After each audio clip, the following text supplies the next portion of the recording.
So Hyderabad నుంచి కంటిన్యూస్గా ఒక చిన్న చిన్న బ్రేక్స్ తీసుకొని ఆల్మోస్ట్ ఒక 520 కిలోమీటర్స్ కొట్టేసి వచ్చేసినాం. దారిలో ఒక మంచి ప్లేస్ కనిపిస్తే జూన్కి వచ్చినాం. And this is the place in చిక్బుల్లాపూర్.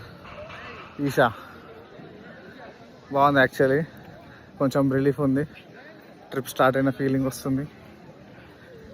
Coimbatore Isha అంత పెద్దగా లేకపోయినా కానీ ఇట్స్ గుడ్, బాగుంది ఈ ప్లేస్, ఈ వైబ్ అంతా బాగానే ఉంది.